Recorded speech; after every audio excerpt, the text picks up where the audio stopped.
Clen, an ordinary salaryman, is suddenly pulled into a mysterious realm that leads to a strange Victorian-era world. With an ancient power awakening within him, he must uncover why he was brought here and whether there's any way to return home. The story begins in the year 1349 in the city of Tingen, where a man suddenly awakens inside the body of Clen Moretti. He looks around and freaks out, seeing blood and a gun in his hand. He then turns to the mirror and notices a bullet wound in his forehead that is mysteriously healing. But what's even stranger is that the reflection in the mirror isn't his own. Everything begins to blur as memories of the body's original owner start flooding in, making him remember a name that isn't his. As the memories begin to merge, the original soul fades away, and Clen realizes that he's just been reincarnated into this guy's body. Meanwhile, somewhere else, an official team discovers the lifeless bodies of Welch and Naya in an apartment. The lead investigator notices that the crime scene is staged to look like both committed self-unalivement, but he knows that what actually happened is either a black divination ritual was performed or a beyonder was sacrificed, causing an evil force to awaken. The investigator then notices a portrait of a man in the room, Clen Moretti, who he learns is a classmate of the deceased. According to the info the investigator has, Clen is an orphan who lives with his siblings. So the question is, how is he connected to this case? Speaking of Clen, he, in the meantime, takes time to learn more about the original owner of this body. He learns that Clen was a history graduate and was proficient in 2 ancient languages, Fasak and Hermes. Clen goes through his journal, where it's written that one of the victims, Welch, came to him a few days ago claiming to have found an ancient notebook. Together, the two of them deciphered the text on the notebook's first page and discovered that it belonged to the Antigonus family of the 4th epoch, a millennia before the current period. After digging deeper into the Antigonus family, they came across supernatural things, and the original Clen wrote in his journal that everyone, including himself, was going to die. The current Clen wonders what the original must have found to write something like that, but before he can find an answer, a woman's voice calls from outside. Clen quickly hides all the bloodstains in the room, but forgets to hide the gun. That's when the woman enters, and she is Melissa, Clen's younger sister. Melissa notices her brother acting strangely, but because it's early in the morning, she doesn't suspect too much. After checking up on him, she leaves. Clen quickly wipes away the blood before anyone else enters the room. Then he checks his bullet wound in the mirror, noticing that it has almost disappeared. He wonders if this healing is some kind of ability he gained by transmigrating. But the bigger question in his mind is, what caused this bullet wound? Since the original Clen's memories are still fragmented, many details are missing. Clen suspects that the original committed self-unalivement, possibly related to the dark secrets he discovered from the ancient notebook. But what bothers him the most is why he reincarnated. He clearly remembers that after a long day at work, he went out for drinks with friends, where he playfully performed a sketchy ritual called the Luck Enhancement. As he starts to realize that ritual might be behind his reincarnation, Melissa returns with breakfast. After giving him his food, she gets ready for school, telling him to keep working hard to get a job. She also asks him to buy some lamb and peas, promising to cook a good meal for him as a reward. Once she leaves, Clen reveals his intention to escape from this place immediately, knowing that the original Clen must have stirred up some serious trouble that got him killed. So, Clen suits up, doesn't forget to take the mysterious-looking gun, and decides to perform the same sketchy ritual again, the one that brought him here to this Victorian era from the modern world. He's hungry, so he tries to eat what Melissa made, but realizes it's not edible at all. So he heads to a bakery and buys a loaf of bread. The bakery owner seems to know him and casually asks about his day-to-day life, when Clen notices that there's a man watching him from outside. Clen pretends not to notice and starts walking down the street, thinking about how this world shares many similarities with his own. But one thing that stands out is how Emperor Roselle Gustav apparently invented things like tarot reading and the landlord game, which only exist in the modern era. This makes Clen suspect that Roselle Gustav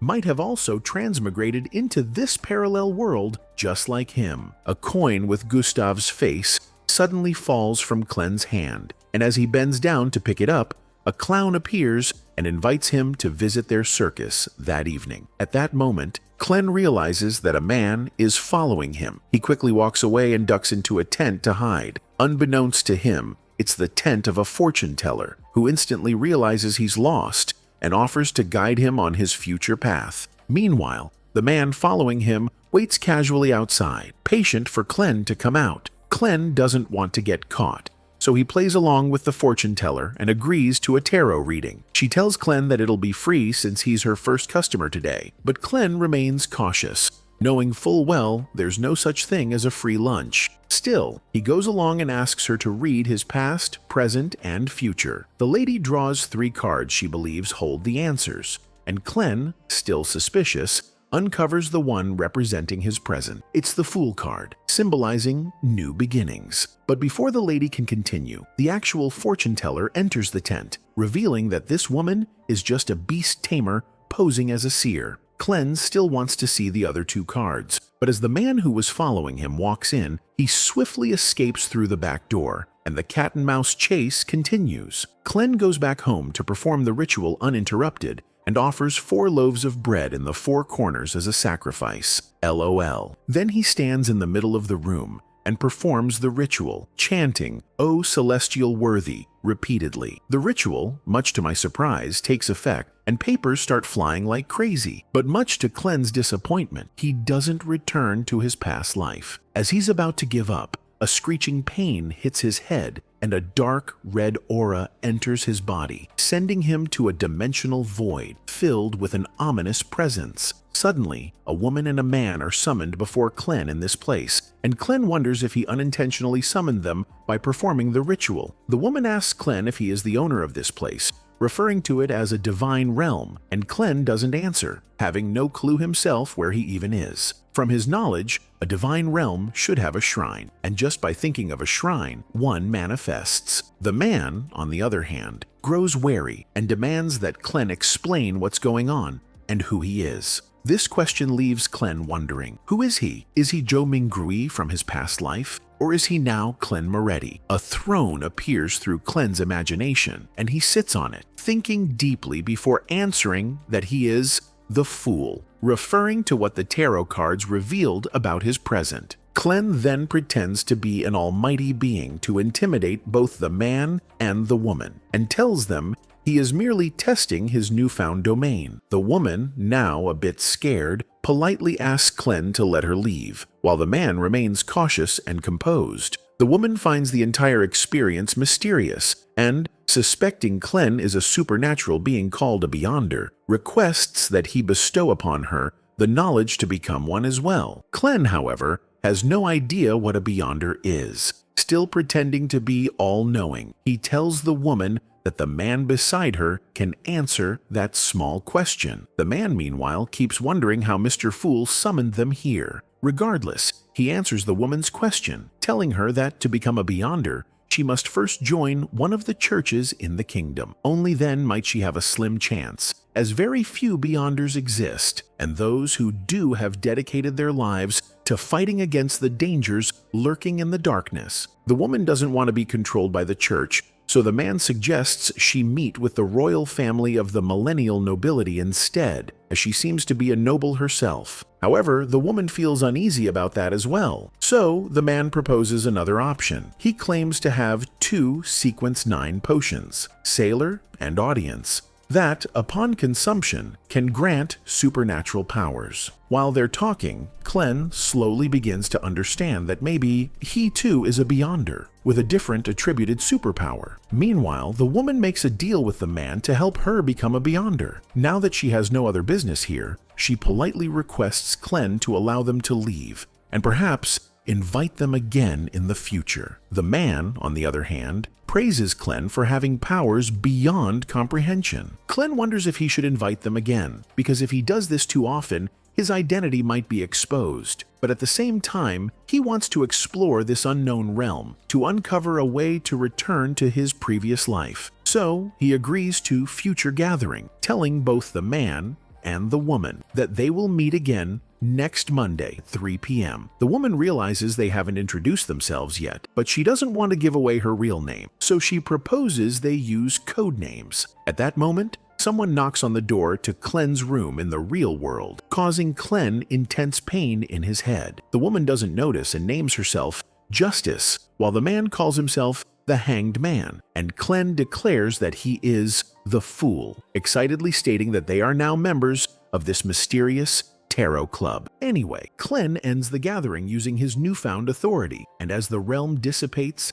the Hanged Man finds himself back on his ship in the stormy sea, while Justice returns to her room. Clen wakes up as well, only to hear the police on the other side of his door, demanding that he open up. With no way to escape, Clen quickly hides all traces of blood and the gun, then opens the door, recognizing the inspector who was stalking him earlier. Clen accuses the man of stalking him, but the man clarifies, saying he was only trying to protect him. He introduces himself officially as Leonard, the investigator handling the case of the two deceased, Welch and Naya. He's accompanied by his partner, Dunn Smith, who seems to have special powers, judging by the change in his eye color. They inform Clen about Welch and Naya's self-unalivement, and Clen instantly realizes that they were actually possessed by some evil force. Without Clen noticing, Leonard rummages through his belonging and finds the journal where Clen had written about his own death. Clen defensively claims he has no idea how that got there and says he's lost memories of recent events.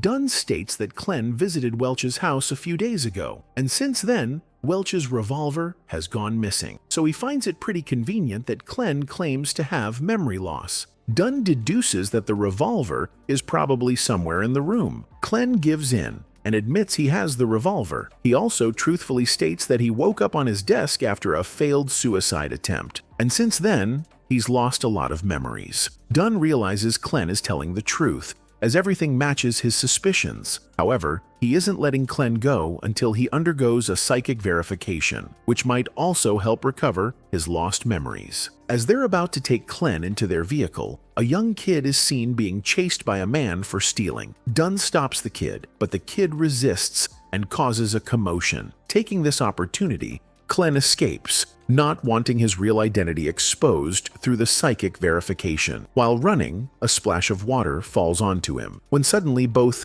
time and space freeze. Clen realizes that a Beyonder is causing this. As everything begins to distort around him, Clen desperately searches for an escape and is led straight to a carriage, unaware that the Beyonder guided him there. He climbs in. Soon after, he realizes something is off and asks the driver to stop, but he doesn't. The driver reveals himself to be Dunn, who tells Clen they're heading to Welch's house, the crime scene. That's when Clen wakes up, realizing it was all a bad dream. Or was it? The door to his room opens, and standing before him is Dunn, who this time properly greets Clen, making Clen realize that Dunn is a Beyonder who manipulated his dreams. Dunn states that the powers of Beyonders grow stronger at night.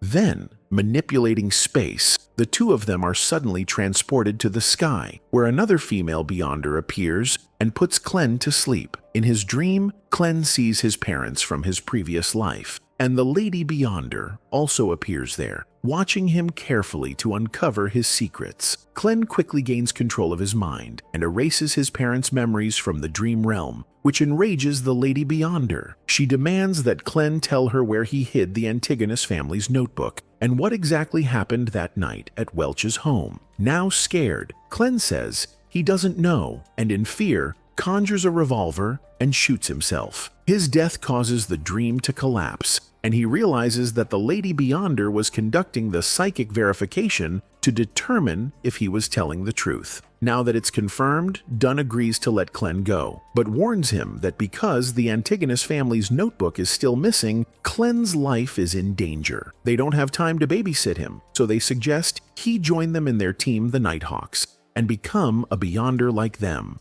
The next morning, Clen decides to visit a local pub to further discuss the offer with a man named Wright, as per Dunn's instruction. As he enters the pub, he finds the customers chaotically spectating a fight between dozens of rats and a hunting dog. The spectators also begin fighting amongst themselves and grow irritated at the sight of a clean-looking kid in this shithole. The bartender, Wright, notices Klen and, sensing something suspicious, demands he spill the beans. When Klen explains that Dunsmith sent him, Wright leads him to a small cabinet room behind the bar, which turns out to be an elevator leading underground to the Nighthawk's secret base, disguised as a regular security company named Blackthorn. There, in a fancy hall, sits the receptionist, Roseanne. Klen approaches her, and seeing this new guy, Roseanne recalls that the captain mentioned a newcomer would be arriving. So, she opens another secret room from which Leonard steps out, but he only smiles at Klen before leaving. Klen enters the secret room, which leads to a stairway, where he runs into Royale Redine. She minds her own business and walks away without saying much.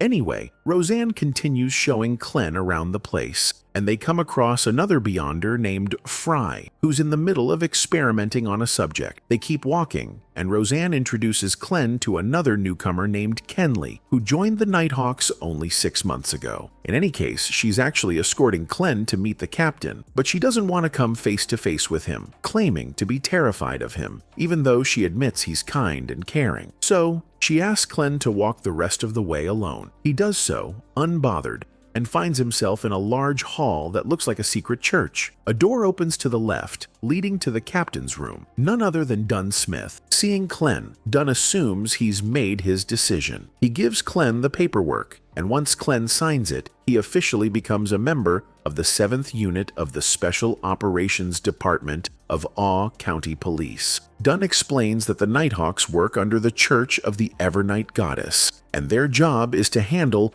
supernatural incidents, like the Welch and Naya case. Dun shakes hands with Klen, officially welcoming him to the team, and Klen, delighted, calls Dun his captain, thanking him for the opportunity. Dun mentions that Nighthawks often risk losing control of their powers and asks Klen to show respect to those who have passed due to this. Klen places a candle at the gravestones in the memorial room, paying his respects. Afterwards, Dun tells Klen about the legend of creation. According to this legend, God created all existence and used both his eyes to create the sun and the crimson moon. Yeah, right. Anyway, the legend continues that God's body became land and stars, his hair became the phoenix, and his ears became demonic wolves. The point is, since everything is essentially God, it's possible to gain power by making potions with mythical ingredients, unlocking pathways to become a Beyonder. According to Dun, there are a total of 22 pathways. His church, the Church of the Evernight Goddess, can open 4 of them using Sequence 9 potions. Dun wants Klen to follow the Seer pathway, but tells him to first meet Old Neil in the alchemy room before deciding. So Klen heads there, where Old Neil, like a stereotypical kind old man, asks Klen to help him organize some documents. The old man seems to know a lot about Klen, including the fact that Klen is proficient in ancient languages like Physac and Hermes. Old Neil praises Klen for being on the path of a researcher and encourages him to keep learning, assuring him he'll eventually be able to decipher the notebooks currently in Neil's possession, ones that went missing after Emperor Roselle's death. Neil himself deciphered some transcripts and discovered that Roselle invented symbols containing mysterious powers. He managed to identify a few of them and believes they represent numbers. Klen takes a look at the notebook and instantly recognizes the language. It's just modern Chinese. As he reads, he realizes Emperor Roselle was merely writing a journal about his journey in this parallel world. However, the notes don't just contain fond memories. They also hold important messages, including one that states the key to potions is to internalize. Klen can't believe he got his hands on such useful information and keeps reading, hoping to find a way back to his homeworld. As he continues reading, he learns that Roselle once made a hasty decision and wrote that he should have picked other paths like apprentice, seer, or marauder. Klen doesn't fully understand what this means, but before he can dig deeper, Old Neil demands his attention. Klen apologizes for spacing out and explains that he was trying to decipher the texts, which makes the old man laugh, thinking it's impossible for someone Klen's age. Anyway, Klen had come to ask for advice regarding which pathway he should choose, but now that he's received guidance from someone far greater, the Emperor himself, he decides to take the potion of the Seer pathway. The old man prepares the potion, and Klen hesitantly drinks it, instantly feeling it surge through his blood and veins, literally mutating his DNA. As the potion takes effect, Clen's vision becomes blurry, but with old Neil's help, he focuses. Following Neil's instructions, he imagines creating an object, a missile to be exact. This causes the ground to shake. As Clen begins to lose control, he keeps imagining modern things, airplanes, astronauts, etc. His spirituality starts to leak out, but thankfully, he regains control. An anxious Neil breathes a sigh of relief that nothing catastrophic happened. Now that the process is complete, Neil asks if Clen's surroundings look different. Clen nods, and Neil explains that Clen now has the vision of a seer, which lets him perceive many things at a glance. For example, he can now read Neil's health condition just by looking at his aura. Clen inspects the old man and suddenly sees two giant eyes behind him. When he asks Neil about it, Neil explains that it's just a magical representation of the ritual. In any case,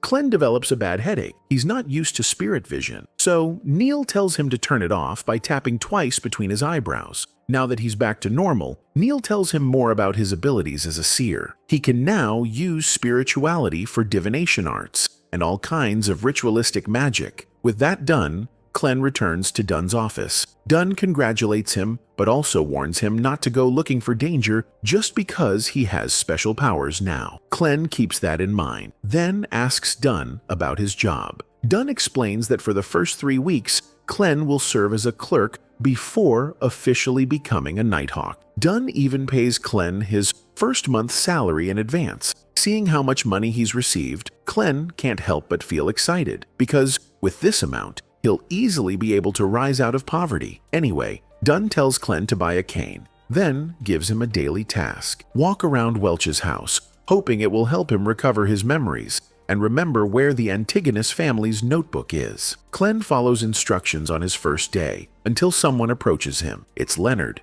and he wants Clen's help locating a kid named Elliot, who was kidnapped that morning. Normally, the Nighthawks only handle supernatural cases, but since one of their covers is a security company, they have to deal with this kind of stuff too. And since Clen is now an all-seeing seer, Leonard hands him Elliot's clothes as a clue to locate him. Clen activates his seer powers and uses his cane as a dowsing rod, managing to pinpoint the area where Elliot is on his very first try. The carriage heads in the direction Clen indicates, and eventually they arrive at a mansion, exactly where Clen has been detecting Elliot's spiritual energy. Clen enters the mansion and uses his powers again. He sees that behind a room to the far right, 2 kidnappers are chatting, while the kid sits silently in the corner. Leonard goes in first, bursting through the door, and Bro literally dodges incoming bullets while aura farming. He gracefully beats the shit out of the kidnappers, and then Clen moves to free the kid. But that's when he notices a magical feather falling on top of the kidnappers, causing them to transform into evil spirits. Just another Monday for Leonard. He defeats the possessed kidnappers too. As the weakened spirits try to escape, Clen activates his seer vision again. Using his revolver and cane, he detects that the spirit has now taken the form of a giant monster. Thinking quickly, Clen fires, but the bullet does nothing, probably because it's the first time he's actually held a gun. Leonard gets it, so he steps in and handles the spirit personally, trapping it in his domain expansion, filled with rose petals, causing the monster to dissolve into petals as well. Suddenly, Clen is hit with a strange, fragmented memory. He realizes that the original Clen had come to this mansion before, but he doesn't tell Leonard and just moves on. After reuniting the kid with his father, Leonard examines the spirit corpses and realizes that the kidnappers were Beyonders too, but had no control over their powers. That's why the evil spirits were able to possess them. Leonard wonders how they managed to get their hands on potions. Still, the job is done, and Clen prepares to leave. Just as Leonard learns from an invisible observer about Clen's suspicious behavior earlier, Clen returns home, but just as he's about to open the door to his room, he suddenly finds himself in the house across in the kidnapper's building. He hears a noise from a distant room, and upon entering, he finds his notebook, open to a page that reads, "Everyone will die, including me." The pages vanish, along with the building, and Clem finds himself standing on top of the Fool's card. It was just a nightmare. Clem is already in his room, but he's convinced the dream holds a deeper meaning, so he decides to visit the house across the kidnapper's building, hoping it will lead to some clues about the Antigonus family's notebook. Meanwhile, at the Nighthawk's base, Dunn is in the middle of interrogating a man and discovers, by seeing through his memories forcibly, that this man once had the Antigonus family's notebook in his possession. Dunn inspects the man's neck and sees a tattoo belonging to a secret organization called the Secret Order. This makes Dunn realize that this man is behind why the notebook entered the black market in the first place. Apparently, this man was following Clem for the past couple of days, and that means that the Secret Order wants the notebook. Leonard suspects that the notorious organization will send more people after Clem, and because they cannot afford to let such an evil org get their hands on the notebook, they must find it first. A fellow officer enters, informing Dunn that Clem has found a clue about the notebook. Clem brings everyone to the house he found himself in, back in his dream. They discover a rotten corpse of an old lady. Before investigating this case, the officers have a thorough search, but still they don't find any clues related to the notebook. Since their only lead is the mysterious deceased lady, they decide to dig into this case thoroughly, and Dunn learns that the deceased lady's son, Ray, has gone missing for the past couple of days. Leonard provides Clem with a picture of Ray, and Clem,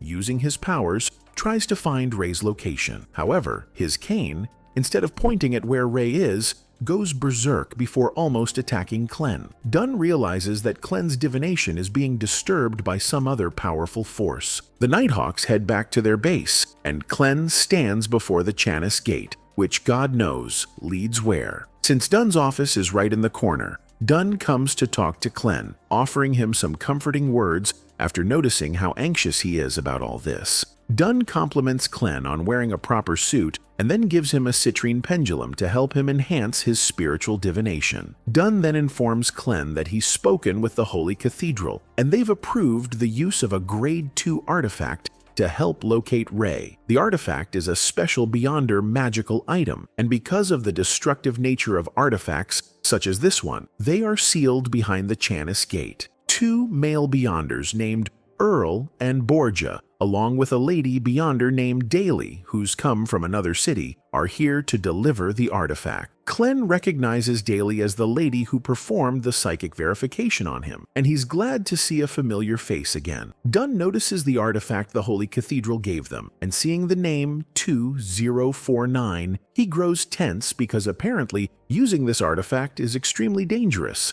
as it grows violent if it senses anything related to the Antigonus family. Earl thinks they'll be fine though, and tells everyone to start performing the ritual. To open the sealed artifact, everyone uses a repetitive hand gesture that weirds Clem out, and he wonders why this artifact needs to be cheered up. Regardless, he joins in as well, and the sealed artifact opens, and out comes a Lilliput-sized clown puppet that instantly realizes the weakest being here is Clem. So it tries to take control of Clem, but thankfully, Leonard saves him from getting choked to death. Daly states that the puppet has taken a liking to Clem, which is why it's targeting him, but Dunn suspects that the puppet is only trying to get near Clem because it's sensing the Antigonus family's aura from him. Since he has touched the notebook, Clem keeps running away from the puppet, and it follows him, even more determined. Dunn tells Clem not to worry, because if the ritual fails, the worst-case scenario is the puppet will take control of people within 5 meters of its reach. Clem asks what would happen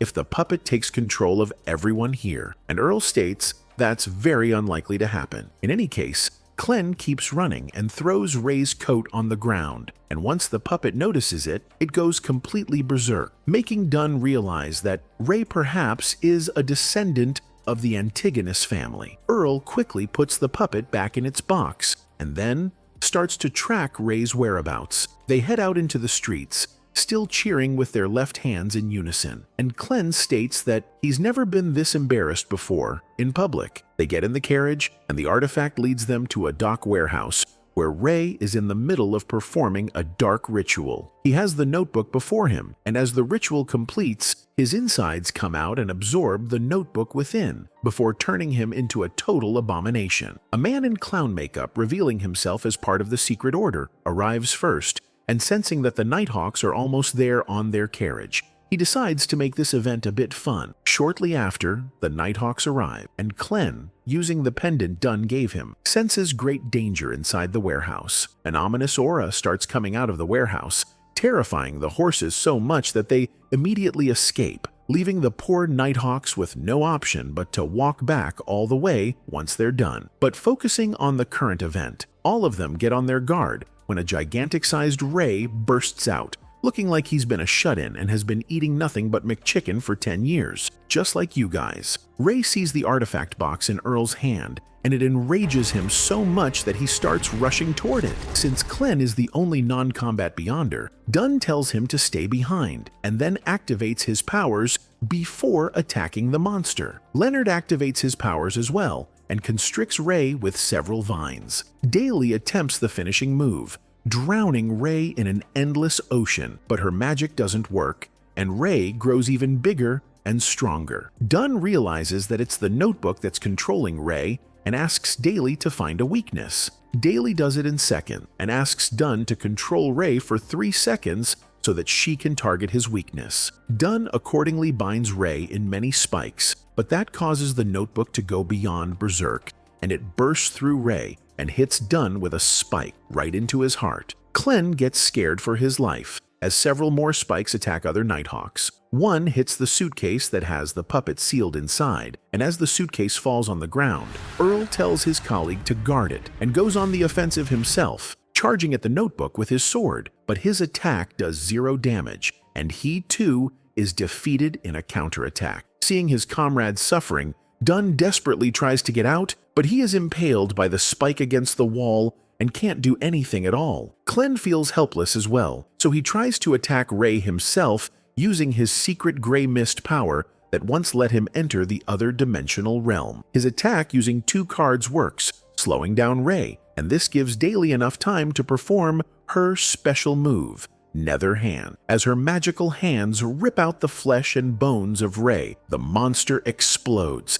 at the cost of Daly getting gravely injured as well. Dunn rushes to her, and finding her unconscious, he feeds her a healing potion. Clem, on the other hand, hears whispers coming from the notebook and unknowingly is drawn to it. But just as he picks it up, the man from the Secret Order makes his move. As he ambushes Clem, Dunn shoots him, but that was only a fake phantom, and the real one is still hiding. Clem, acting defensively, puts the notebook inside his suit and then focuses on the clown-faced man. As the clown man exposes his face, Clem recognizes him as the guy who had asked him to visit their circus on his first day in this world. The clown man keeps using his phantoms, and judging by his dodging skills, he seems to be a far superior Beyonder than everyone else. While the clown man is clowning around, Clem from a distance tries to predict his movement, and once he figures out where the man will move next, he shoots, and surprisingly, the clown man gets hit right in the stomach. Sadly for Clem though,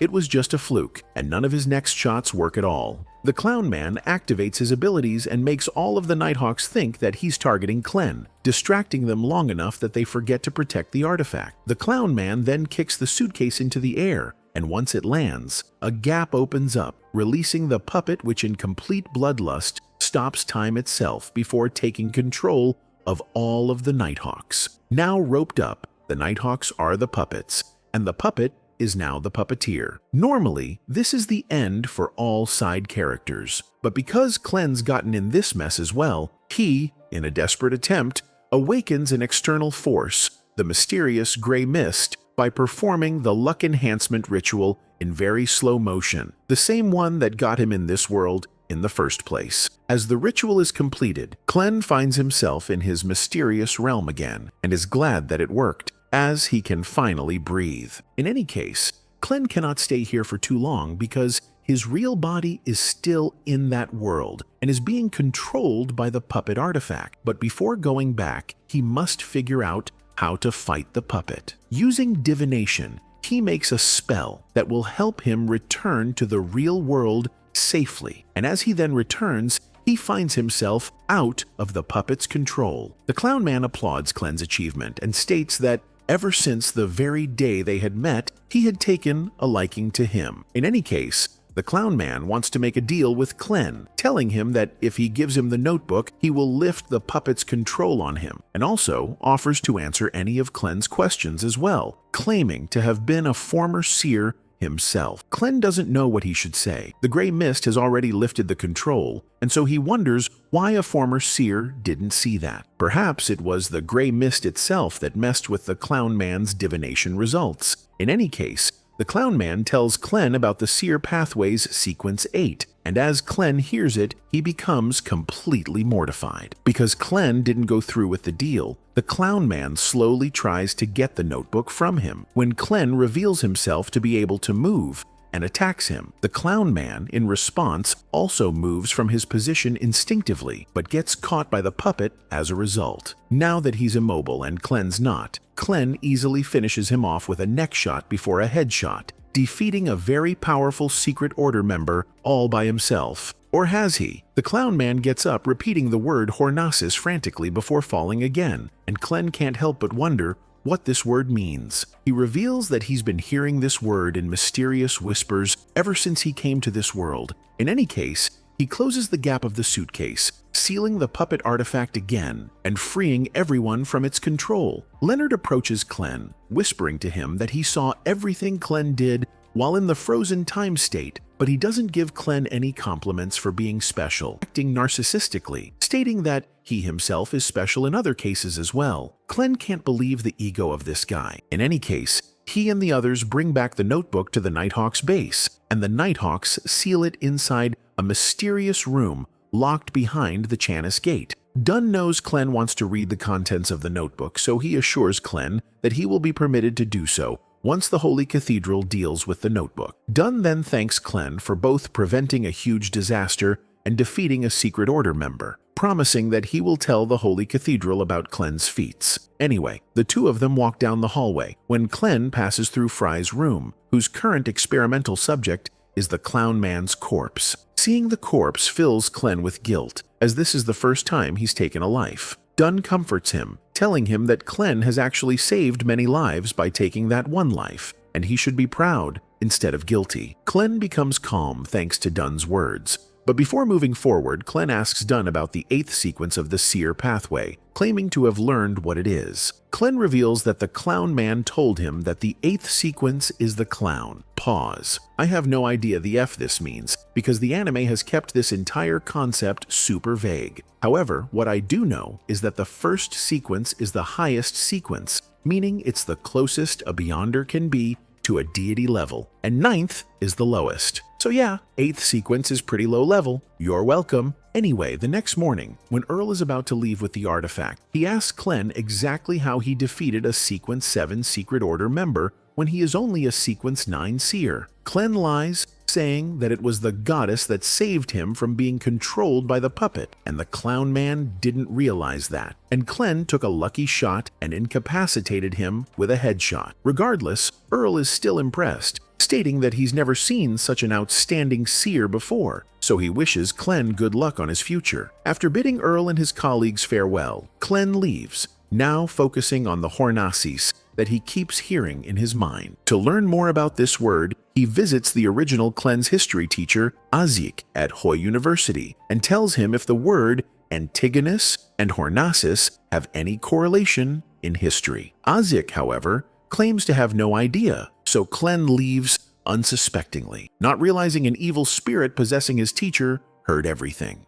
Somewhere else, a mysterious being known as Lord Oracle threatens his disciple that he will rip his soul apart for losing the Antigonus family's notebook. His disciple defends himself, saying he only gave the book to Welch and Naya, referring to them as lambs, because they were a bunch of nobodies, and he thought that they would study and decipher new things, not knowing the book would be lost. The disciple promises that he didn't betray the Aurora Order. Lord Oracle doesn't care about any of his excuses, because his precious notebook has now fallen into the hands of the Nighthawks, so he proceeds to punish the disciple, forcing him to eat his own 2 fingers. The disciple still begs for his life, putting all the blame on Clen, and promises Lord Oracle that he will find the other lamb who he's failed to kill, implying that Welch and Naya didn't kill themselves, but it was him who killed them for messing with the Antigonus family's notebook. The disciple is certain that Clem has uncovered something new and assures Lord Oracle that he will deal with Clem as well and return to him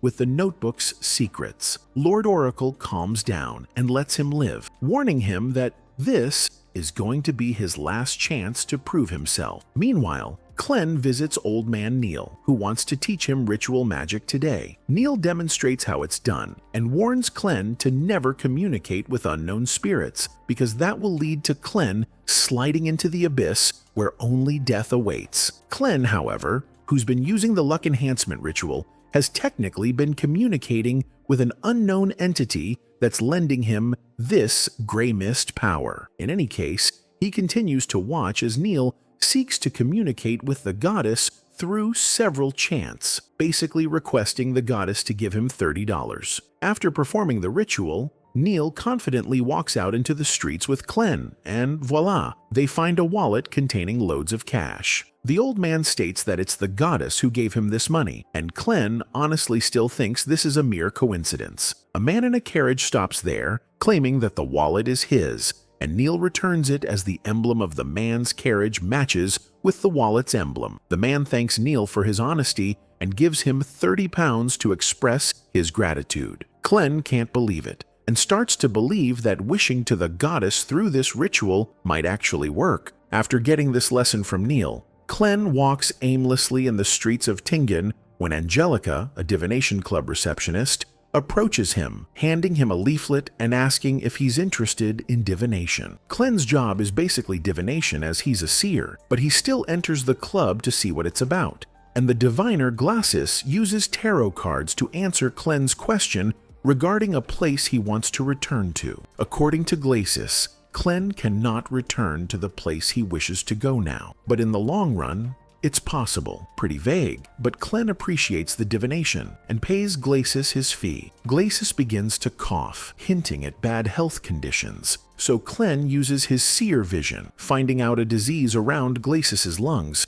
so he tells Glacis to visit a doctor soon. Glacis asks Clem what made him think he's sick, and Clem proudly claims that he is a seer. He wants to act like a proper seer for the sequence potions to take better effect, so he joins the divination club and fills out the membership form when the receptionist mentions that she's heard from her superior Vincent, the best diviner in their club, that Clem is an excellent seer. Apparently, Vincent is taking a divination class at the moment about mirror divination, and getting interested, Clem decides to take a peek. In that class, Vincent is telling his students that mirrors are the gateways to the spirit world, and if there's the slightest error in mirror divination, a tragedy might happen. According to Vincent, mirror divination is also a ritual magic where threefold incantations are used to pray to the 7 orthodox beings. Clem activates his seer vision to see if they are having a healthy practice, and sees that everything looks normal. However, he thinks something's off. Vincent hands a box to one of his female students, and as she leaves the place, only then does Clem realize that something's wrong with that box. Vincent notices Clem, asking him what his business is here, and Clem explains that he's just joined this club and is a seer. Vincent can tell from his divination that something deep inside Clem's soul has guided him here, and that is hope. But this same hope is causing Clem's confusion and has almost forced him to choose death. This hope is, of course, about returning to Clem's homeworld, and Clem is amazed to see how brilliant Vincent is as a diviner. Clem asks Vincent if there's a way for him to get out of this predicament, and in response, Vincent tells him 2 words: gathering and family. Clem wonders what this means, but regardless, he thanks Vincent and leaves his divination class, when it can be seen that Vincent's got 2 fingers missing, meaning that he's the same disciple who's after Clem's life under Lord Oracle's orders. Back at home, Clem studies about his abilities, trying to modify the gray mist powers to let him return home, and writes a ritual magic that would call out to him. Suddenly, he senses a clocking movement of a monster outside. So he opens the door to outside, but finds that it's just his sister Melissa playing with her self-made turtle toy from where the sound was coming from. Sadly, Clem doesn't have the time to play with his sister anymore, so he tells her that he must get back to work. Melissa understands her brother is now a very busy man, now that he's gotten a job, but still, she demands some of his time, making him promise that he will go with her to her friend's birthday party next Sunday. Clem agrees cause Vincent told him to focus on family and gathering. Speaking of gathering, he decides to hold a gathering at his mysterious realm as well, and summons Justice and Mr. Hanged Man by calling out to their stars. This time, Clem uses his seer vision that helps him see that while Mr. Hanged Man's aura looks like stormy sea waves, Justice's aura is as calm as a lake. Clem can also see that Justice has become a Beyonder, as she has a constellation symbol of a giant dragon showing behind her, which is a magical representation of her pathway, meaning she has taken the spectator pathway, while Mr. Hanged Man has taken a sailor pathway. Clem takes a look at his own constellation symbol using his seer vision and finds out that it's a pupilless eye. That indicates secrecy. There are also contorted lines below the eye that represents change, but as to why they are overlapping lines, Clem doesn't know yet. For now, he focuses on conversing with his two guests and welcomes them to his domain, telling them to feel free to speak now. Justice, in response, wants Clem to answer 3 questions. Her first question is, what should she do as a spectator? Since this is a very simple question, which to be fair, Clem probably doesn't have an answer to, Mr. Hanged Man answers for him, stating that a spectator must always spectate and be detached from everyone else while observing them keenly. That's how a spectator grasps their true thoughts and attain subtle clues. Hanged Man also mentions she must master the sequence potion and find the symbolic meaning of those potions' names to minimize the risk of losing control of her powers. Clem, however, interrupts Hanged Man, learning from the late Emperor's journal that potions shouldn't be mastered. Rather, it should be focused on digesting it, as the most contents of potions remain undigested inside. He also clarifies that they shouldn't try to find the meaning of the potion name. Rather, they should act like those names, because that's the key. Hanged Man is surprised, and like it hits him that this might be the case, so he stands up, thanking Clem for such valuable insight. Anyway, Justice moves on to her second question, asking Clem what would happen if an animal drinks a Sequence 9 potion. Judging from her expression, Clem instantly realizes that this idiot must have fed some animal a Sequence 9 potion, and it's revealed that it was her dog that drank it. Mr. Hanged Man again answers for Clem, stating that the animal will either die on spot, become a monster, and if neither of that happens, it would turn into an extraordinary creature. It seems the dog hasn't died or turned into a monster, so Justice is glad that everything turned out okay. She asks her third question, first telling Clem that the people of her place at Lowen, mostly royalty and nobility, are seeking reforms. She doesn't go on to details, not wanting to reveal her personal details, but almost blurts out that she is from the royal family. In any case, her place's ministers are too stupid, and she wants to recruit new people and asks Clem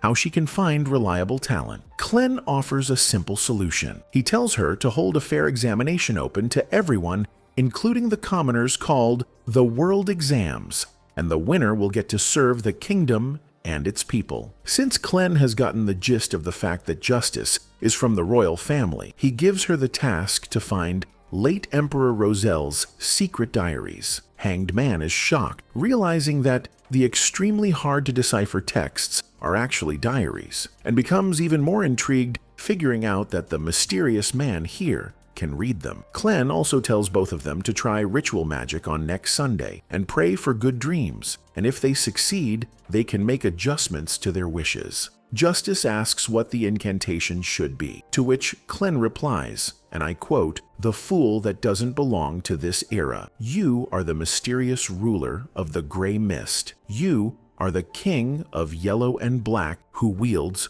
good luck." This means that Clem is asking them to pray to him, and that makes both of them think that Clem has reached the level of the 7 orthodox beings, and he is a terrifying being who must be feared and worshipped. Anyway, the two leave, and Clem comes back to the real world, and as he looks out the window, he sees that his brother Benson has come to visit. They spend a fair amount of time together, and on Sunday, the three siblings head to Selena's house for her birthday dinner. As Selena comes out to hug her friend Melissa for coming, Clem recognizes her as the girl from the club whose box ticked him off. Selena's diviner club friend Elizabeth is also here, and as they move on to celebrate, Clem moves on as well. Suddenly he senses someone praying to him and realizes that it's the hanged man who started performing the ritual magic as per told. Later during the birthday party, Elizabeth approaches Clem, whispering to him playfully that she hasn't told Melissa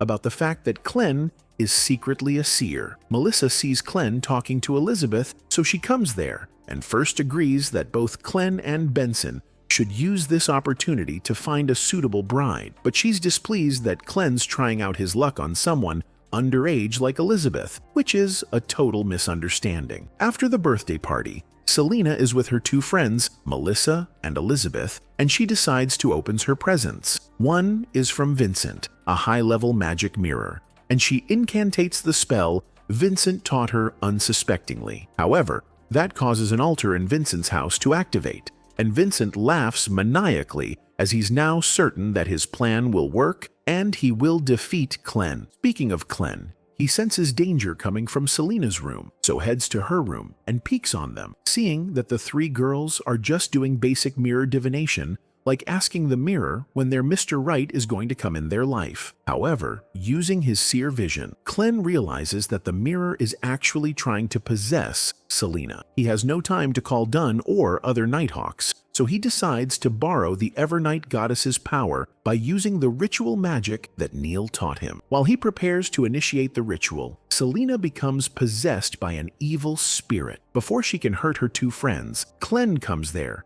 and puts her to sleep using his skill Nocturnal Slumber. Then he swiftly begins praying to the Evernight Goddess, which immediately overpowers Vincent's spell. So Vincent, taking countermeasures, draws power from his own master, causing Selena's possessed body to absorb the mirror and go berserk. Clem writes down the chant for the ritual, but seconds later he gets caught by Selena's ever-stretching hair that begins to drain his soul. This is actually Vincent in control of Selena, and he accuses Clem of being an ungrateful lamb who, instead of accepting the gift of death from his master, acquired beyonder powers. Vincent suspects he only got those powers by discovering something from the Antigonus family's notebook and demands Clem to tell him what he discovered. Clem, not knowing who's controlling Selena, desperately tries to grab his revolver, but he fails and starts to lose consciousness. As his eyes close, he hears the chants of Justice, who's praying to him, and her prayers give him the strength to overpower Vincent. Vincent, desperate to win, sacrifices the muscles in his arm to make Selena stronger, and Clem,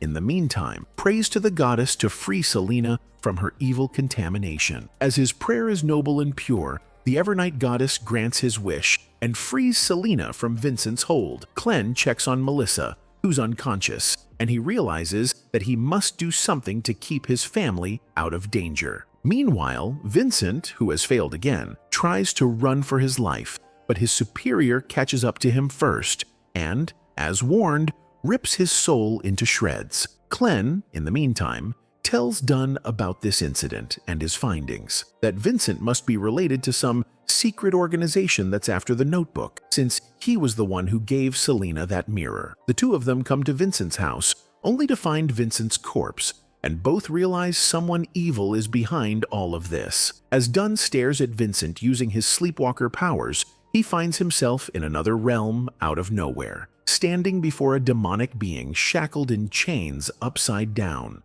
A few days later, both Clem and Dunn go to attend a creepy opera show, which is a gathering of the Alfalfa tragedy survivors and their families. According to the opera singer, when the Alfalfa ship sunk in the raging sea because of an evil individual's betrayal, who slaughtered many people that perilous night, a warrior named Triss stepped up and saved everyone, becoming the kingdom's new hero. The hero Triss enters the stage, and everyone applauds for him. Meanwhile, Dunn can be seen visibly shaken from the shock he took from seeing the evil being for a brief second. Clem has learned that the evil being could be an entity named the True Creator, that organizations like the Aurora Order worship. Clem calls it a pity that Vincent died, otherwise they would have gotten more clues about the Aurora Order. Anyway, the two are currently handling this Alfalfa tragedy case, and they believe there's something else hidden that's not being disclosed. A week ago, a lady came to the divination club, wanting a divination from Clem regarding her husband, Joyce.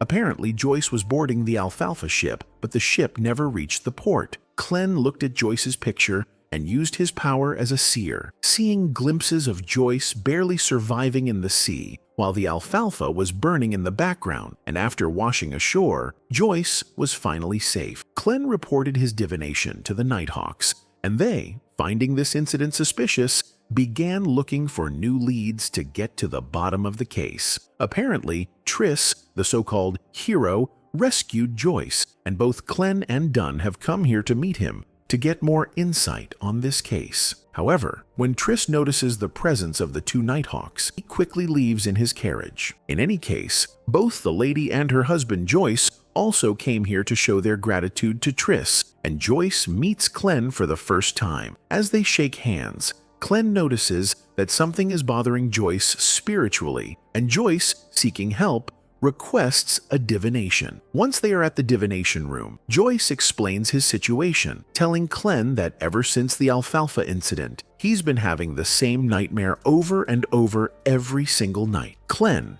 using his powers, enters Joyce's dream world to see what this nightmare is, and discovers the Alfalfa is on fire. There's a man who has a newborn baby in his hands. The man ruthlessly throws the baby into the sea before diving into the sea himself, but Joyce stops him from falling, not wanting him to die as well. Clem is standing right behind Joyce, and he asks Joyce why he is trying to save that barbarian's life. Apparently, the guy who is trying to commit self-unalivement here is one of the crew who betrayed the other crew members of this ship and caused this tragedy. But because he's the last one, Joyce wants to save him to ask him why he committed such atrocity and what pushed him to do it. Clem tries to understand Joyce's reasoning, and he suspects that there's some mastermind working behind the scenes who manipulated everything. That's when Clem senses someone way in the back of the ship glaring at them, and it's Triss. But the moment Clem turns around, the scene changes, and he finds himself in an ancient palace ruin. A giant crimson eye stares into his soul, and there's a malicious throne to his left that keeps whispering the words Hornasis and Phlegrea repeatedly. The dream ends, and Clem can't help but question what the F Hornasis means. This word keeps haunting him every time he tries divination, and he suspects that some evil deity is behind all this. He also suspects that the ancient palace might have some clues related to why he was transmigrated into this world. Having no answers, he hopes his history teacher Isaac found something and moves on to deal with the current situation. He tells Dunn about the mastermind he saw in Joyce's nightmare, and he believes that Triss is the mastermind who manipulated the survivors into thinking that he's the hero who saved them. Dunn, however, doesn't accept this as proper evidence, because this is just a hypothesis and isn't enough to convict a hero who is famous. They need concrete proof, and to do so, Dunn decides to take mandated Punisher and Machinery hive mind's help. Speaking of the hero, he's having quite the time of his life, sleeping with two beauties. Someone interrupts his sweet dreams though, having the shadow of a spider, and she asks Triss if he's having fun being worshipped by the victims and their families. Triss, in reply, proudly states that provoking husbands into killing one another and then taking advantage of their widows has been quite the enjoyable experience. It's revealed to us that Triss is a Sequence 8 instigator, which explains how he instigated the entire crew to fight each other. Anyway, Triss believes that he has achieved quite the feat and asks the cloaked lady to promote him to the next sequence. She agrees to do it, but asks him to complete one more task first. According to the lady, Nighthawk is keeping an eye on one of Triss's accomplices, so Triss will have to do this task alone. She pays him for the task in advance, handing him the 7th sequence potion formula, and the name of the potion,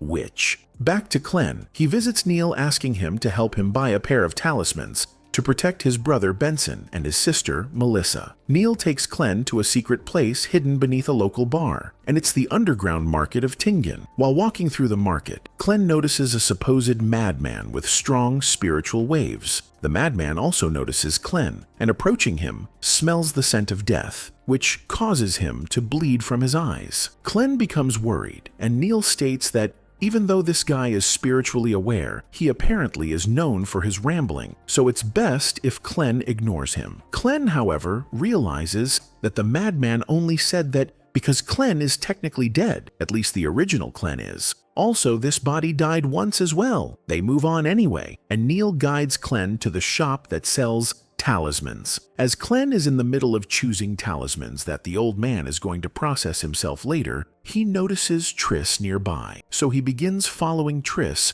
bringing Neil along with him. That's when he notices that Triss is already being followed by another man, and Neil recognizes that man as the mandated Punisher's informant, meaning there are other informants nearby as well. Suddenly there's a chase between Triss and the informant, causing chaos in the marketplace, and all of the informants charge toward Triss. The chase continues to the above ground, and when Neil and Clem reach there, they find that Triss has already dealt with the informants, and beside the informant's corpse is standing Dunn. Dunn informs Clem about the situation and the fact that the mandated Punishers have already found evidence against Triss, and that Triss is an instigator from the Demoness sect, excelling at stirring evil desires and conflicts in his victims. Clem uses his dowsing rod to locate which way Triss went, at the same time asking Dunn more about the Demoness sect. According to Dunn, this sect is an evil organization known for spreading disasters all across this kingdom, and the upper executives of the sect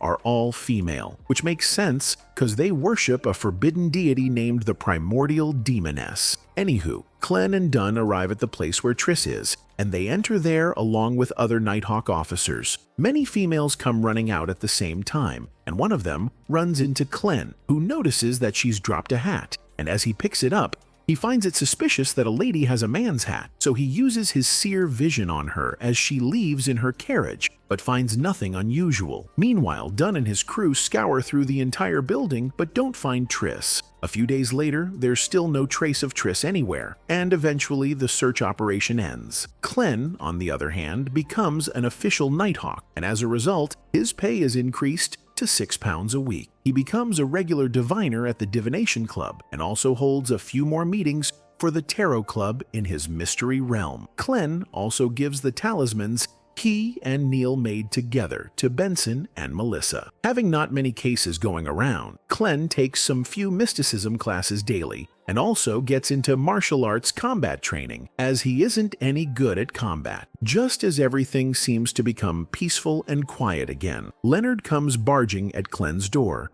informing him that the city police has reported that the deaths in the past 2 weeks quintupled, meaning that something unusual is going on, even though there's been no report of any Beyonder-related cases. Leonard goes into details about the deaths, and according to the reports, a week ago, over a dozen female factory workers passed away from lead poisoning, while, on the other hand, there was an arson. On that same day, another man drowned himself due to extreme poverty, and many other similar cases have happened. How are they all related? Well, most of the victims are low-class workers, who are either extremely poor or suffering from severe illness. Clem pities the victims, cause his own family in this life also suffered from extreme poverty, which led to Clem's mom falling to a terminal disease that took her life. Since then, Clem's big brother worked his ass off to protect little Clem and Melissa. Anyway, Clem visits one of the victims who died from a cardiac arrest a few hours ago, and he,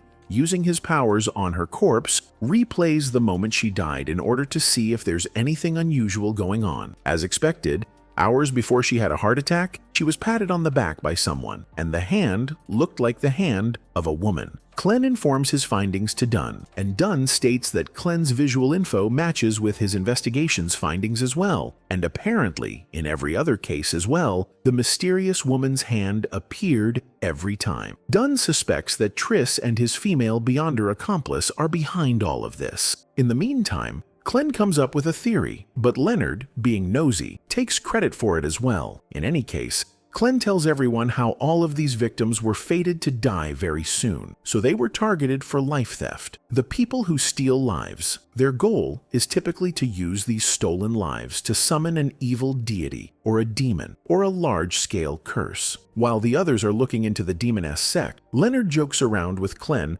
that both of them are protagonists of this story, and that might cause the wheel of history to go absolutely bonkers. The only reason Leonard claims to be a main character is because he has secrets, and he knows Clem's got some secrets too. So Leonard tells Clem that they will remain comrades if Clem promises to not endanger the Nighthawks ever. Clem isn't interested in speaking with this medieval cliché overly dramatic NPC, so he focuses on solving this case. Dunn determines that these cases do match the characteristics of life theft ritual, and they must act fast to find the altar and stop the ritual. Otherwise, a disaster will strike the city. Using a pendant found from one of the victims' corpses, Clem searches for the altar's location, and once he finds it, they immediately head to the location, not wanting to damage the real world. Dunn decides to use his powers to draw the enemies into a dream and instructs Leonard and Fry to attack at the same time. They then approach the mansion, alarming the lady inside, who conceals herself using a potion, vanishing into thin air, and attacks a Nighthawk officer by stabbing them in the back. This causes her to reveal herself for just a second, and Leonard uses this opportunity to ambush her, and Dunn tries to drag her into a dream, but fails. Leonard manages to shoot at the lady's chest, but it was just a substitute spell. As all three are unable to get to her, Clem realizes that the lady must be at least sequence 7, since Leonard and Fry are at sequence 8 and 9. The lady then enters the mansion and prays to the primordial demoness to grant her powers to tackle this situation, and as she's empowered by the demoness, many evil spirits are released that attack the Nighthawks. One of them hits a disposable side character named Fry, causing literally his blood cells to freeze. As these freezing cells reach the heart, something triggers inside of him. Dunn, on the other hand, enters the mansion, finding many voodoo dolls inside that most probably have the stolen lives stored in them. He notices someone in the distance that looks to him like the primordial demoness, and as she unleashes an ominous dark attack, he barely defends himself, coughing up blood as a result. The lady, in the meantime, escapes through the back window, where Leonard is waiting outside. The lady sneakily hits Leonard with a purple flower that has the witch's curse placed on it, while Leonard sacrifices a finger of his and a strand off his hair to save himself from the curse. The lady escapes. With the lady gone, the curse is removed as well, so Leonard places his ripped finger back in its place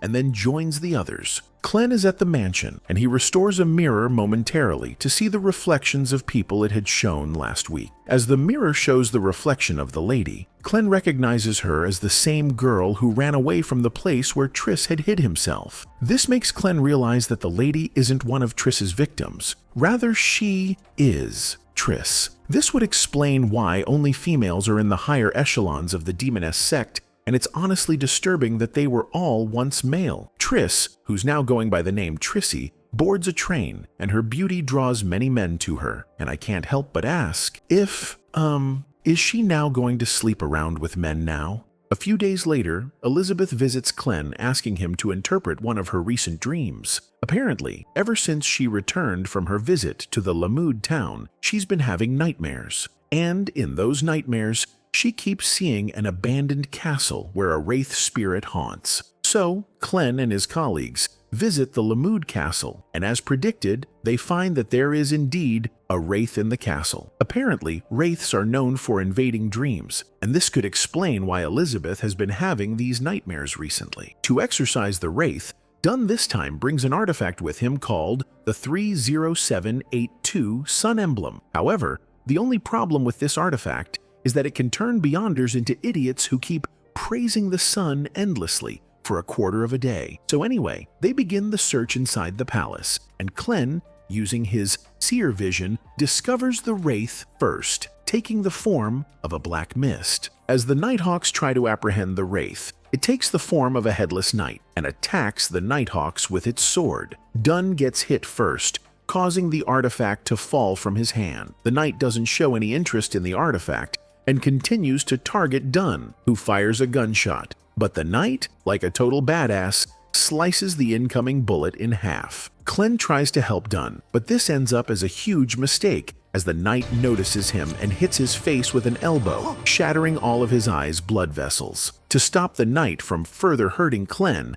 Dunn activates his ability to send the knight to the dream world. The knight, acting defensively, gets close to Dunn to stop him from fully performing his spell, but Dunn was only baiting, and his actual goal was to activate the artifact. And as the knight gets just close enough, within 5 meters of the artifact, he activates it, and the artifact literally dissipates the Night Wraith. While the others deal with the remaining traces of the Wraith, Clen notices some spirit particles flowing toward the rubble. He inspects the rubble and finds a portrait, and judging by the style, it's from the 4th epoch, and the person in the portrait might be the original owner of this palace, the first Baron Lemud, who according to legends, simply vanished one day. Clen finds the face of this man strangely familiar, and it doesn't take him too much time to realize that this man's face resembles his history teacher Ozik's face. But how could that be? This would mean Ozik has lived for over 1,000 years, all while keeping his identity a total secret. Clen, being an idiot when he needs to be,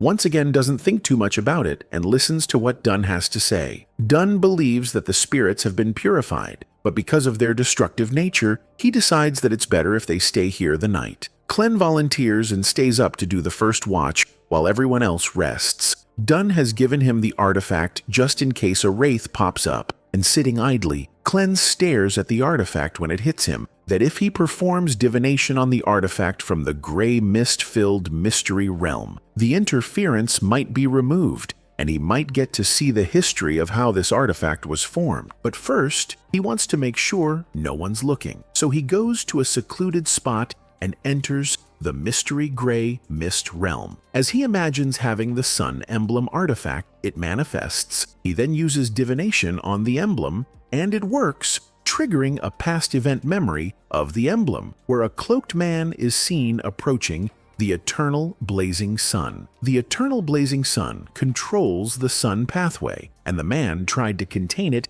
inside this very emblem, but as a few drops entered the artifact, it cost the man his life. Hence, the emblem became an artifact that cannot be controlled. Clen replays this event again, but this time he approaches the eternal blazing sun from a first-person perspective, as he wants to see what even is this thing. As he touches a droplet of the eternal blazing sun, the ground beneath him vaporizes and everything turns black, before an actual blazing sun vaporizes him into nothingness. The dream doesn't end though, and Clen keeps burning along with his shrine, and as he continues to suffer, a gray mist saves him from death. His wounds begin to heal, and as he regains consciousness, he realizes that he actually gazed upon the sun deity, and as a consequence, he was almost burnt to a crisp until the mysterious gray mist saved him. The pain makes Clen fear using divination ever again, but as his wounds instantly disappear, Clen finds himself in a white plain where many modern Chinese phrases like white angel, flaring sun charm technique, sun pathway, and never gaze upon a god appear. Clen doesn't understand what's going on, but the one thing he realizes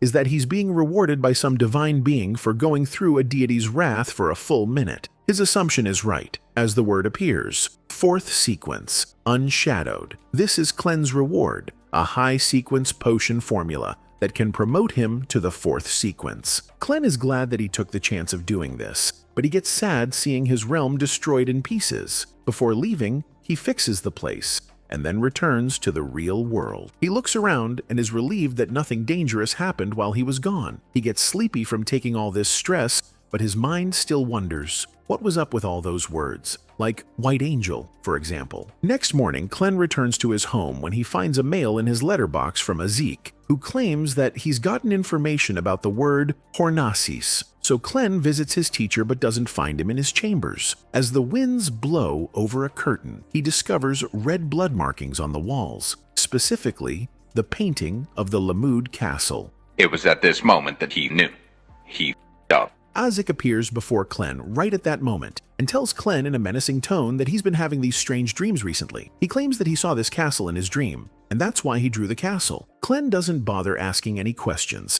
as he's completely stunned and in fear. Regardless, Azik gives him a book named Research on Ancient Ruins of Main Peak of Hornasis. Klen thanks Azik and tries to leave immediately, but Azik insists Klen read the book right there in front of him. As Klen casually runs through the pages, he finds a portrait that resembles the palace he saw in his dream. However, the palace in his dream looked more magnificent and even had a creepy throne that didn't look like a human was meant to sit on it. Anyway, Klen eagerly reads the contents of the book, which talks about the Hornasis mountain range that is near two countries, Loen and Intis. At the Hornasis mountain range, once an ancient nation lived, and Klen finds drawings of the ancient humans, which he finds strange as their clothing resembles the clothing of modern humans. Apparently, the ancient humans believed that death wasn't the end, and that the deceased family members would protect them from the afterlife, so they kept the deceased family members by their bedside